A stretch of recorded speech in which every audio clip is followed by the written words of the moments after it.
What is up, YouTube? JankyYGO here. My name is Michael, and today we have new cards to talk about. Strap in, because the first ones we're talking about are one of my favorite decks.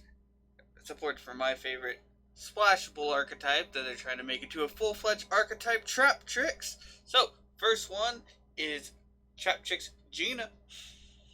Level 4 Earth Plant Effect Monster. It's the plant side of the Traptrix. They're plants and or insects. 1400 attack, 1400 defense. Hard, so you can only use its first and third effect once per turns, and only once that turn, meaning you have to choose which one you want to do. You can send, first effect, you can send one set trap card you control, special summon it from your hand if it was in your graveyard. Okay. Unaffected by the effects of whole trap cards. Like all Traptrix. That's their thing. If you control no cards in your spell trap card zone, you can banish this card from your graveyard, then target one whole normal trap card in your graveyard and set to your field. English is hard. Anyway, not bad, not great.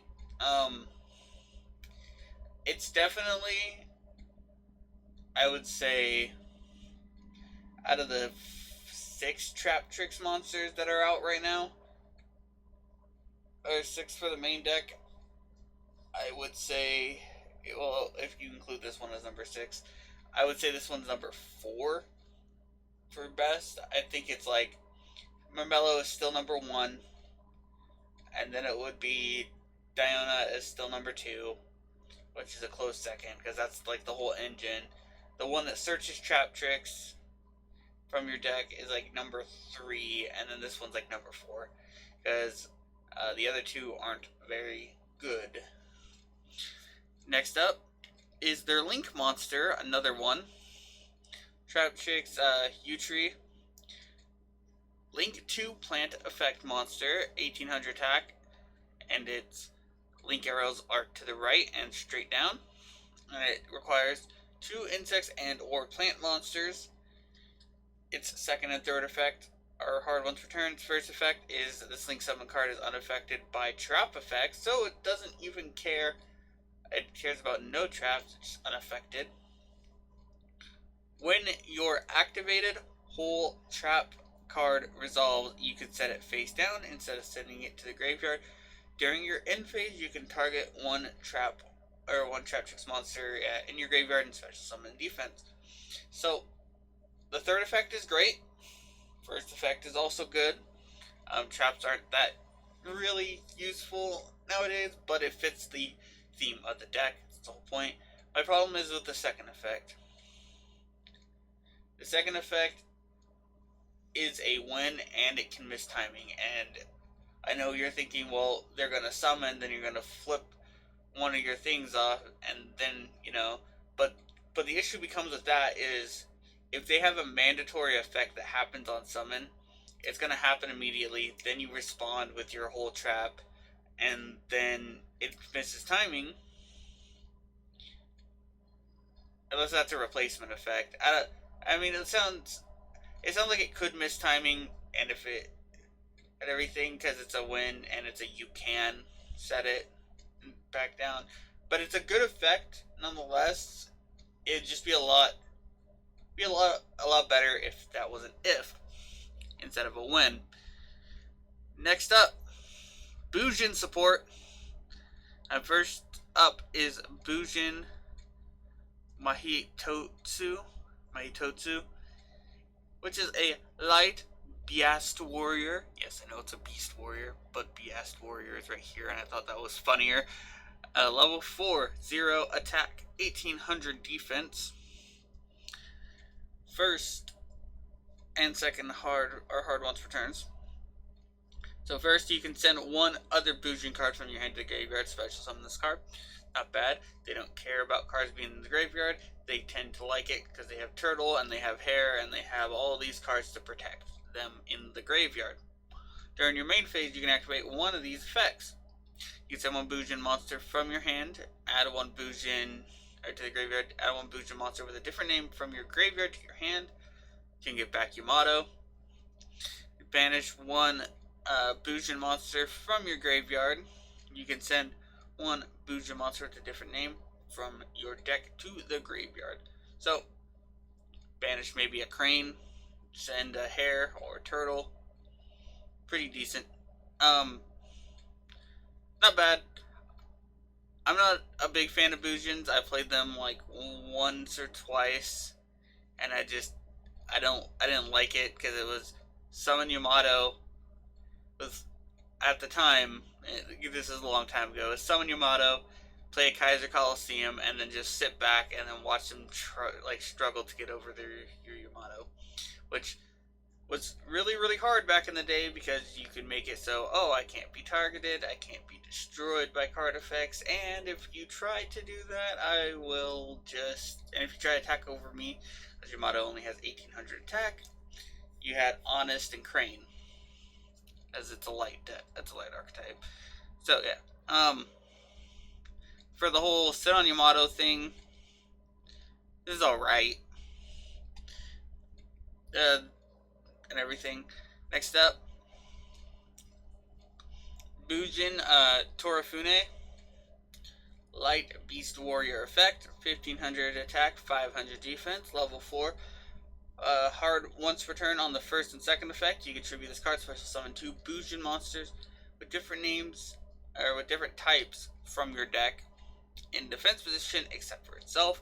When you XE summon a Bujin monster while this card is in your graveyard, you can equip this card from your graveyard to that monster.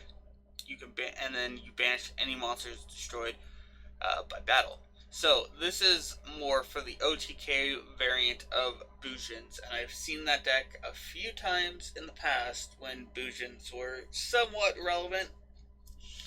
The OTK version, the idea with this one is it's a one card get out Susano or Susanoo.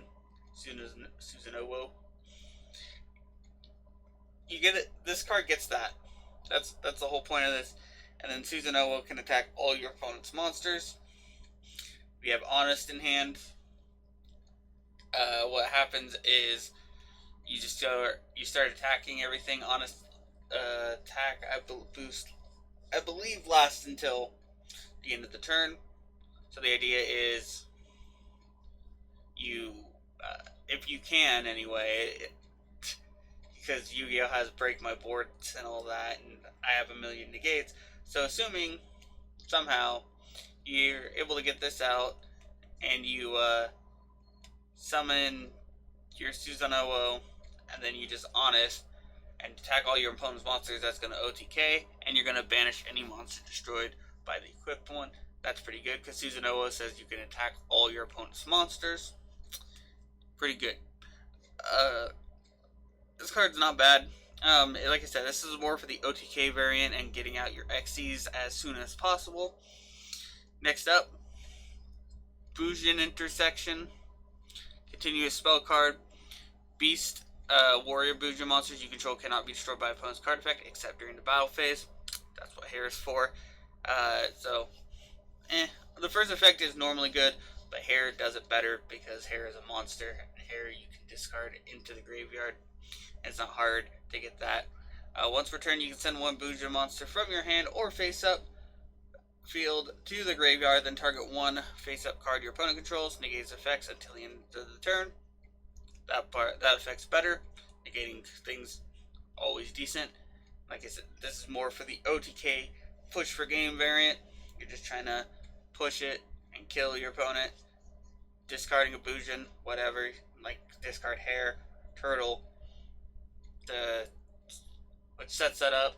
Discard Hare, and then you're like, oh hey, now it doesn't matter if I have my graveyard and all that. Third, during the end phase, you can send this face-up card from your spell trap card to the graveyard zone to the graveyard, and target one Bujin monster in your graveyard. Special summon it. Special summon back Yamato if they manage to get rid of it. That's the whole point of that card, and that's about it. Or Susanoo. I know that like I keep saying Yamato, but Yamato is like the best version or the best card in the deck for sure. Anyway, that is it for today. If it is your birthday today, happy birthday. If you want to send me any cool deck profiles or replays on Bujins, on Traptrix, or any other deck you really feel like it, email's in the description. Please do so. I would love to see what you have for me. You guys can tell me what you guys think of these cards in the comment section below. Do you think they're good enough? Do you think they're, pretty shit? If you want to support the channel for free, like, comment, and subscribe. It helps with the YouTube algorithm. And of course, and as always, have a wonderful day.